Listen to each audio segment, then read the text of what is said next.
ये कहानी राजीव नाम के युवक की है जो एक छोटे शहर में रहता था। वह अंधविश्वासों पर यकीन नहीं करता था और अक्सर दोस्तों के साथ भूत प्रेत की कहानियों का मजाक उड़ाया कर देता था। लेकिन एक रात ऐसी आई जिसने उसकी सोच ही बदल दी। कहानी की शुरुआत राजीव अपने दोस्तों के साथ रात 11 बजे तक पार्टी कर रहा था। पार्टी खत्म होने के बाद दोस्तों ने उसे चैलेंज दिया। वो बोले, अगर तुझे भूत प्रेतों से डर नहीं लगा तो साबित कर आधी रात को शहर के पुराने कब्रिस्तान में जाकर वहाँ 10 मिनट बैठ कर दिखा। राजीव को लगा कि ये मजाक है। उसने हंसते हुए चैलेंज स्वीकार कर लिया और अपनी बाइक उठाकर कब्रिस्तान की ओर चल दिया। राजीव जब कब्रिस्तान के गेट पर पहुंचा तो वहाँ सन्नाटा बरसाया हुआ था। दूर कहीं कुत्ते भौंक रहे थे और ठंडी हवा के झोंके से सूखे पत्ते झलक रहे थे। हल्की चांदनी में टूटी फूटी कब्रें दिख रही थी, लेकिन राजीव को डर नहीं लग रहा था। वह सोच रहा था, यह तो मजाक है, यहाँ भूत प्रेत कुछ भी नहीं होते। वो कब्रिस्तान के अंदर गया और एक पुरानी कब्र के पास बैठ गया।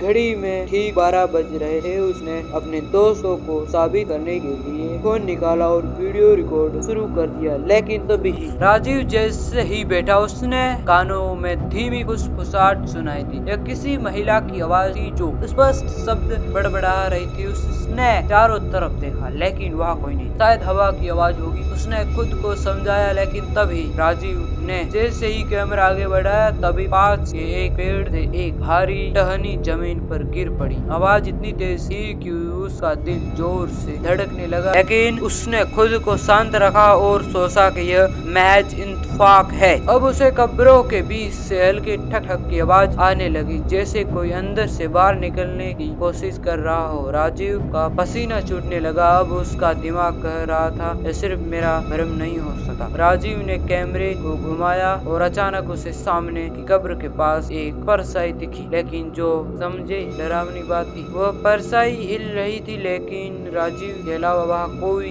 भी नहीं। अब उसके रोंगटे खड़े हो गए। उसने तुरंत वहाँ से भागने का फैसला किया। जैसे ही वो गेट की ओर दौड़ा तभी किसी ने धीरे से उसका नाम लिया, राजीव।